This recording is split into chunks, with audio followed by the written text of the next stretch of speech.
अगर आप भी श्री केदारनाथ जी की यात्रा का प्लान बना रहे हैं तो ये वीडियो आपके लिए बहुत ही ज्यादा हेल्पफुल रहेगा। इस वीडियो में हम लोग जानेंगे कि आप यहाँ तक कैसे पहुँचेंगे, यहाँ पर रुकने के लिए आपको होटल कहाँ पर लेना चाहिए, यात्रा कैसे और कब शुरू करना अच्छा रहता है, रास्ते में खाने पीने की क्या व्यवस्था है, आपको रजिस्ट्रेशन कैसे करना रहेगा, इस पावन यात्रा को पूरा करने में कितना बजट लग सकता है और इस यात्रा से जुड़ी हर एक छोटी बड़ी जानकारी आपके साथ में शेयर करूंगा। वो की यात्रा शुरू होती है ऋषिकेश से। आप ऋषिकेश से बस, sharing taxi, private car, tour package के माध्यम से आराम से सोनप्रयाग तक आ सकते हैं। सबसे पहले बात करते हैं बस की। बस आपको ऋषिकेश के सरकारी बस स्टैंड से मिल जाएगी। दोस्तों, आप अपने शहर से ऋषिकेश तक बाई ट्रेन बड़े आराम से आ सकते हैं। आप कोशिश करिए कि ऋषिकेश शाम 4 से 5 बजे तक आ जाइए और तुरंत ही सोनप्रयाग वाली बस की बुकिंग कर लीजिए, क्योंकि ज्यादा भीड़ भाड़ होने पर आपको सीट मिलना मुश्किल हो जाती है। इसलिए आप सबसे पहले अपनी सोनप्रयाग वाली बस की बुकिंग कर लीजिए। इस 205 किलोमीटर दूरी के लिए आपसे 500 रुपए का चार्ज करते हैं। बस आपको सुबह 3:30 बजे, 4 बजे, 4:30 बजे, 5 बजे और लास्ट बस आपको 8 बजे तक मिलती है। आप 4:30 बजे या 5 बजे वाली बस की बुकिंग करिए, जिससे आप आराम से सोनप्रयाग टाइम से पहुंच जाएं। अगर आप शेयरिंग टैक्सी से जाना चाहते हैं तो टैक्सी भी आपको बस स्टैंड के सामने से ही मिल जाती है। इसमें 1200 से 1500 रुपए का चार्ज करते हैं। वहीं आप अगर प्राइवेट टैक्सी करके जाना चाहते हैं, बस स्टैंड के पास में ही टैक्सी स्टैंड बना हुआ है, जिसमें आपसे आने जाने का 12,000 रुपए चार्ज करते हैं। वहीं आप अगर सिर्फ सोनप्रयाग तक जाना ही चाहते हैं तो इसके लिए आपसे 6,000 से 7,000 रुपए लिए जाते हैं। वहीं दोस्तों, अगर आप टूर पैकेज के माध्यम से अपनी यात्रा को पूरा करना चाहते हैं तो टूर पैकेज वाले आपसे 18,000 से 22,000 रुपए तक का चार्ज करते हैं और इसमें 2 दिनों तक के लिए होटल भी इंक्लूड रहता है। आप चाहें तो टूर पैकेज से चले जाइए या आप चाहें तो बस के माध्यम से भी बहुत ही आराम से सोनप्रयाग तक पहुंच सकते हैं। अगर दोस्तों आप अपनी खुद की कार से यहाँ तक जाना चाहते हैं तो यहाँ तक के लिए ये भी एक अच्छा तरीका रहता है। और अगर आप इस यात्रा को बाइक या स्कूटी के माध्यम से पूरा करना चाहते हैं तो आपको ऋषिकेश बस स्टैंड के पास में बहुत से एजेंट वाले मिल जाएंगे। आप उनसे स्कूटी या बाइक रेंट पे ले सकते हैं। स्कूटी के रेंट की बात करें तो 800 से 1,000 रुपए पर डे के हिसाब से आपको स्कूटी मिल जाती है। पेट्रोल इसमें अलग से डलाना रहता है। वहीं दोस्तों, अगर आप बुलेट लेना चाहते हैं तो 1500 रुपए तक में आपको एक दिन के लिए बुलेट भी मिल जाएगी। आप अपने टूर प्लान के हिसाब से उतने दिनों के लिए बाइक रेंट पे ले सकते हैं। अगर आप हरिद्वार से यात्रा को शुरू करना चाहते हैं तो आप टूर पैकेज या ऑनलाइन बस की बुकिंग करके ही हरिद्वार से जा सकते हैं। बहुत से बस एजेंट ऑनलाइन बस की बुकिंग करते हैं, जिसमें आपसे 900 से 1,000 रुपए का चार्ज करते हैं। लेकिन अगर आप सरकारी बस से यात्रा करना चाहते हैं तो आपको अपनी यात्रा को ऋषिकेश से ही शुरू करना चाहिए। दोस्तों, ऋषिकेश बस स्टैंड के सामने बहुत से होटल बने हुए हैं। आप यहाँ पर रुक सकते हैं। यहाँ पर होटल की रेट की बात करें तो 500 से स्टार्टिंग हो जाती है। 800 और 1,000 में आपको बहुत ही अच्छा सा 4 बेड का रूम मिल जाएगा। यहाँ पर रूम लेने से आप सुबह 4 बजे बहुत ही आराम से बस स्टैंड तक पहुँच सकते हैं। तो चलिए सुबह 4:30 बजे वाली बस से हम लोग अपनी यात्रा को शुरू करते हैं। करीब 2 घंटे की यात्रा करने के बाद में 70 किलोमीटर की दूरी पूरा करके अब हम लोग पहुंच चुके हैं देवप्रयाग। देवप्रयाग में आप पवित्र अलकनंदा और भागीरथी नदी का संगम देख सकते हैं। यहीं से माँ गंगा अपने रूप में आकर आगे की ओर बढ़ती हैं। फिर हम लोगों का अगला मेन स्टॉपेज आता है श्रीनगर। श्रीनगर में हम लोग कुछ देर रुकेंगे, यहाँ पर खाएंगे पिएंगे और फिर हम लोग बढ़ेंगे आगे। आगे हम लोग माता धारी देवी जी के दर्शन भी कर सकते हैं। अगर आप अपनी प्राइवेट कार से आ रहे हैं तो यहाँ पर रुक के माता धारी देवी जी के दर्शन जरूर करिए। आपको यहाँ पर दर्शन करके बहुत ही ज्यादा अच्छा लगेगा। फिर हम लोग आगे की यात्रा करते हुए रुद्रप्रयाग को पार करेंगे। फिर तिलवाड़ा, अगस्त्यमुनि कुंड, गुप्तकाशी होते हुए हम लोग पहुँचेंगे फाटा और फिर कुछ ही घंटों की यात्रा करके हम लोग पहुँच जाएंगे सीतापुर। सीतापुर में ही बस स्टैंड बना हुआ है, यहीं पर बस आपको ड्रॉप कर देती है। फिर सीतापुर से सोनप्रयाग की दूरी मात्र 1 किलोमीटर रह जाती है, जिसे आप पैदल यात्रा करके पूरा कर सकते हैं। सीतापुर में पार्किंग भी बनी हुई है। अगर आप खुद की कार से आना चाहते हैं तो सीतापुर में अपनी गाड़ी को पार्क कर सकते हैं। दोस्तों, सोनप्रयाग में भी मल्टी लेयर पार्किंग बनी हुई है। बहुत ज्यादा भीड़ होने पर जाम और हाउसफुल आपको मिलता है, तो आप कोशिश करिए कि सीतापुर में ही अपनी कार को पार्क कर दें। ऋषिकेश से करीब 7 से 8 घंटे का सफर पूरा करके अब हम लोग पहुंच चुके हैं सोनप्रयाग। चलिए अब हम लोग बात करते हैं कि हम लोगों को कहां पर रुकना चाहिए। आप सोनप्रयाग में अपना स्टे कर सकते हैं। सोनप्रयाग मार्केट में आपको बहुत से होटल मिल जाएंगे, लेकिन यहाँ पर होटल के रेट थोड़े से हाई रहते हैं। डबल बेड आपको 2500 रूपए, ट्रिपल बेड आपको 3000 रूपए और 4 बेडेड रूम की बात करें तो लगभग आपको 4000 से 4500 रूपए में मिलता है। वहीं दोस्तों अगर आप बजट टूर कर रहे हैं तो आप डोरमेट्री में भी रुक सकते हैं। मात्र 500 रूपए में आपको डोरमेट्री मिल जाएगी। यहीं पर आपको क्लॉक रूम की फैसिलिटी भी मिल जाती है। 100 रूपए में पर बैग आप 48 घंटे के लिए यहाँ पर रख सकते हैं। अगर आप चाहें तो सीतापुर में भी होटल ले सकते हैं, वहाँ भी होटल्स के रेट लगभग यही रहते हैं। दोस्तों अगर आप चाहें तो गौरीकुंड में भी स्टे कर सकते हैं, लेकिन गौरीकुंड में होटल्स की फैसिलिटी ज्यादा नहीं है। सोनप्रयाग में आपको होटल की फैसिलिटी ज्यादा मिलेंगी। सोनप्रयाग से गौरीकुंड की दूरी 6 किलोमीटर रहती है। आगे यहाँ तक कैसे पहुँचेंगे इसकी भी पूरी जानकारी आपको बताऊंगा। दोस्तों सोनप्रयाग में होटल लेने के बाद में रात में हम लोग अपने होटल में आराम करेंगे और सुबह 3 बजे सबसे पहले हम लोग लाइन में लग जाएंगे। और आप जितना लेट होते जाएंगे उतनी ही लंबी लाइन में आपको लगना रहेगा। तो आप कोशिश करिए कि सुबह 3 से 4 बजे उठकर लाइन में लग जाइए। दोस्तों सोनप्रयाग से गौरीकुंड तक बुलेरो चलती है। आप इस बुलेरो की हेल्प से गौरीकुंड तक पहुंच सकते हैं। इसमें आपको 50 रूपए पर पर्सन का चार्ज देना रहता है। अगर आप जल्दी लाइन में लग जाते हैं तो बहुत ही जल्दी आपको बुलेरो मिल जाएगी, वरना आपको 3 से 4 घंटे भी लग सकते हैं। बुलेरो की यात्रा करके आप आराम से गौरीकुंड तक पहुंच सकते हैं। दोस्तों आप सोनप्रयाग से गौरीकुंड तक घोड़े के माध्यम से भी जा सकते हैं। इस 5 किलोमीटर की दूरी के लिए आपसे 1000 रूपए का चार्ज करते हैं। वहीं आप सोनप्रयाग से डायरेक्ट केदारनाथ बेस कैंप तक अगर घोड़े से जाना चाहते हैं तो इसके लिए आपको 3200 रूपए का चार्ज देना रहता है। लेकिन दोस्तों जो लोग घोड़े से यात्रा करते हैं उसमें से 99% गौरीकुंड से ही लोग घोड़ा खच्चर, पालकी या बास्केट के माध्यम से केदारनाथ तक जाते हैं। तो चलिए बुलेरो की यात्रा करके अब हम लोग पहुंच चुके हैं गौरीकुंड। गौरीकुंड से ही हम लोगों की 16 किलोमीटर की पैदल यात्रा शुरू होती है। गौरीकुंड में आप पवित्र कुंड में स्नान कर सकते हैं। यहाँ पर गौरी माता का प्राचीन मंदिर भी स्थापित है। आप यहाँ पर दर्शन करके अपनी इस पावन यात्रा को शुरू कर सकते हैं। गौरीकुंड मेन मार्केट को पार करते हुए 500 मीटर आगे चलने पर घोड़ा पड़ाव आता है। यहाँ से आप घोड़ा खच्चर, पालकी, बास्केट लेकर केदारनाथ तक पहुँच सकते हैं। घोड़े वाले आपसे 2950 रूपए का चार्ज करते हैं, जो सरकारी रेट रहते हैं। इसकी आपको पर्ची भी दी जाती है। पालकी वाले आने जाने का 12 से 15,000 रूपए तक चार्ज करते हैं। वहीं जाने जाने की बात करें करीब 7 से 8,000 रूपए का चार्ज करते हैं। बास्केट में आपसे वेट के हिसाब से चार्ज करते हैं। बास्केट को यहाँ पर कंडी भी कहा जाता है।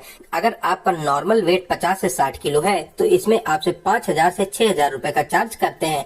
वहीं अगर आपका ज्यादा वजन है, आपके वजन के हिसाब से आपसे 7000, 8000 या 9000 रूपए तक लेते हैं। दोस्तों हम लोग इस पावन यात्रा को पैदल ही शुरू करेंगे। शानदार नजारे और प्यारे प्यारे झरनों को देखते हुए लगभग 4 किलोमीटर की पैदल यात्रा पूरा करके हम लोग आ चुके हैं अपने पहले बड़े स्टॉपेज जंगल चट्टी पर। दोस्तों यहाँ पर बहुत ही ज्यादा भीड़ भाड़ होती है। एक ही रास्ता है, उसी रास्ते से घोड़े खच्चर, पालकी और बास्केट वाले भी चलते हैं। साथ ही साथ पैदल यात्री भी इसी रास्ता से यात्रा करते हैं। तो मेरी आपको यही एडवाइस रहेगी कि आप घोड़े खच्चर से बचकर चलें, क्योंकि ये लोग सिर्फ खुद से मतलब रखते हैं। यात्रियों को क्या प्रॉब्लम हो रही है ये लोग उसका बिल्कुल भी ध्यान नहीं देते हैं। पैदल यात्रा करने के लिए आप डंडा या लाठी ले सकते हैं, जिससे आपको चलने में बहुत ही ज्यादा आराम मिलेगी। और यात्रा में आप कम से कम ही सामान ले जाएं, जितना जरूरी हो उसी सामान को आप ऊपर तक ले जाइए। अगर आपके पास में बहुत ज्यादा सामान होगा तो आप बहुत ही जल्दी थक जाएंगे। यहाँ पर कुछ खाने पीने के बाद में अब हम लोग चलेंगे आगे। लगभग पूरे रास्ते आपको खाने पीने की दुकानें मिलती हैं। जगह जगह पर आपको चाय, बिस्किट, नींबू पानी, मैगी, नमकीन और सभी तरह के नाश्ते मिलते हैं। चाय आपको 30 रूपए में मिलती है, पानी की बोतल 50 रूपए, नींबू पानी 30 रूपए, मैगी आपको 50 रूपए में मिलती है। वहीं खीरा आप 20 से 30 रूपए में ले सकते हैं। लगभग 1.5 किलोमीटर की और पैदल यात्रा करके अब हम लोग पहुंच चुके हैं भीमबली। यहाँ पर आपको खाने पीने के ज्यादा ऑप्शन मिलेंगे। यहाँ पर आप 50 रूपए में राजमा चावल खा सकते हैं, 60 रूपए में आपको आलू का पराठा मिल जाएगा, 40 रूपए में आप दाल चावल खा सकते हैं और भी बहुत सी चीजें आप खा पी सकते हैं। दोस्तों आप रुकते रुकाते हुए ही चलें, नहीं तो आपको सांस लेने में थोड़ी सी प्रॉब्लम हो सकती है। जगह जगह पर नींबू पानी जरूर पिएं, इससे आपको बहुत ही ज्यादा एनर्जी मिलेगी। दोस्तों बात करें चढ़ाई की तो चढ़ाई तो ज्यादा है। भीमबली के बाद में आपको और भी ज्यादा चढ़ाई देखने को मिलती है। भीमबली के आगे रामबाड़ा पड़ता है। पहले रामबाड़ा ही केदारनाथ का बेस कैंप हुआ करता था, लेकिन 2013 की महा आपदा में ये रामबाड़ा पूरी तरह से तबाह हो गया था। आप इसके निशान आज भी देख सकते हैं। मेरी महादेव से यही कामना है कि भविष्य में ऐसी आपदा फिर कभी ना आए। दोस्तों भीमबली से 2 रास्ते कट जाते हैं। एक में चढ़ाई कम है लेकिन इसकी डिस्टेंस 1 किलोमीटर ज्यादा पड़ती है। वहीं जो रास्ता सीधे गया हुआ है इस पे आपको चढ़ाई थोड़ी सी ज्यादा मिलेगी लेकिन ये रास्ता 1 किलोमीटर कम है। दोनों ही मार्गों से आपको मंदाकिनी नदी को पार करके पुल के माध्यम से दूसरी ओर आ जाना रहता है। लगभग गौरीकुंड से 9 किलोमीटर की यात्रा को पूरा करके अब हम लोग पहुँच चुके हैं छोटी लिंचोली। दोस्तों अगर आप रास्ते में थक जाते हैं और घोड़ा करना चाहते हैं तो आपको जगह जगह पर घोड़े वाले भी मिल जाएंगे, लेकिन आप रेट डिस्टेंस के हिसाब से लगाइए। भीमबली से केदारनाथ तक लगभग आपसे 1800 से 2000 रुपए लिए जाते हैं। छोटी लिंचोली से 1200 से 1500 रुपए और बड़ी लिंचोली के काउंटर से आप अगर बुकिंग कराते हैं तो मात्र 850 रुपए देकर आप केदारनाथ तक पहुंच जाएंगे। लिंचोली से केदारनाथ की दूरी मात्र 5 किलोमीटर रह जाती है। लिंचोली के आगे का रास्ता बेहद शानदार रहता है। आपको बर्फ के बीच से होते हुए आगे की चढ़ाई करनी रहती है। बाबा केदारनाथ का नाम गाते गुनगुनाते आगे की चढ़ाई करते हुए अब हम लोग पहुंच चुके हैं भैरव ग्लेशियर के पास में।